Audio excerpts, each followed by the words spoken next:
What up mga idolo? Pag-usapan natin kung paano i-backflash yung main cooler. Sabihin ko lang to ulit ha. Yung mga pipings na nakakabit sa cooler natin, malaki lang yan pero hindi yan confusing. At saka itong backflashing system ng main cooler natin, hindi lahat merong gantong nakadesign. Yung normal na main cooler is ganito lang. Seawater inlet, to diba? Seawater outlet, pressure inlet, pressure outlet. Yung normal na piping ng main cooler na walang backflashing system, ganito lang. Merong seawater inlet valve, pasok dito, tapos labas dito, seawater outlet valve, papuntang overboard. Sa freshwater naman, dito yung freshwater in, freshwater out. So, 4 na barbula lang ang makikita nyo. So, ang backflashing system, syempre, nakakabit yan sa seawater line natin. So, sa normal na cooler, dalawa lang yung valve niya. Isa sa inlet at isa sa outlet, diba?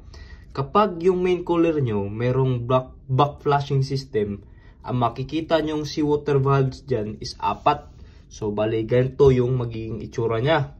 So, ito yung inlet at saka ito yung outlet valve niya, diba? Tapos, ito yung dalawang backflashing valve natin. So, ito yung additional kapag merong backflashing system yung main cooler nyo.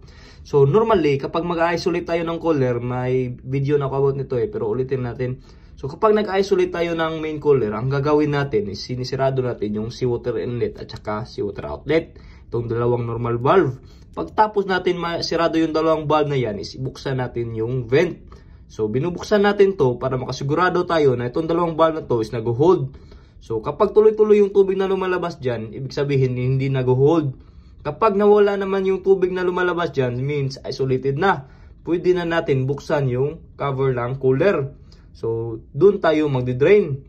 Kapag na-drain na naman yung tubig sa loob ng air cooler natin, main cooler, pwede na nating tanggalin tong filter na to. Kapag natanggal natin, linisan, ibalik lang yung cover, yung filter, nasa labas lang, para ready na siya sa backflashing. Sabihin ko lang yung current status natin ha.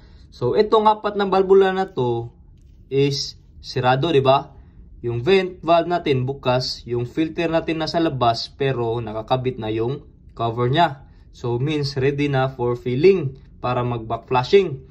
So, ang gagawin natin is filling up muna, di ba? So, normally, ang ginagawa ko is binubuksan ko yung inlet ng konti. Ito yung backflashing valve, ha? So, konti lang para mapilapan hanggang sa may lalabas na tubig dito sa vent. Kapag may lumabas na tubig dito sa vent, isirado mo to. Pero, bago mo buksan yung inlet valve na fully open, buksan mo muna yung outlet valve ng konti lang.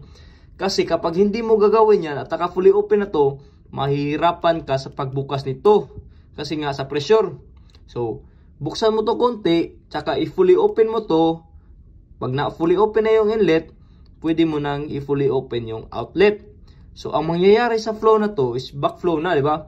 So, ito yung inlet natin, punta dito, dito na siya dadaan sa taas. Tapos pabalik sa baba, di ba? Tapos dito, outlet dito sa overboard.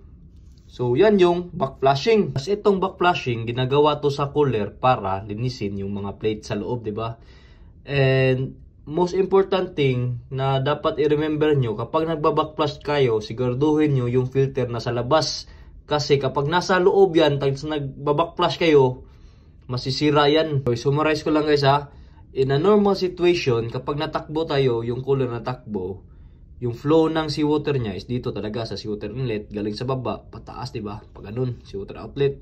Kapag nagbabackflash naman tayo, ang flow ng seawater natin is baliktad. So, ito yung inlet natin, dito siya dadaan sa taas.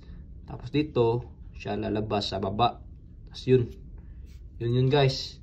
Hopefully nga may natulong ako sa inyo. Bye-bye!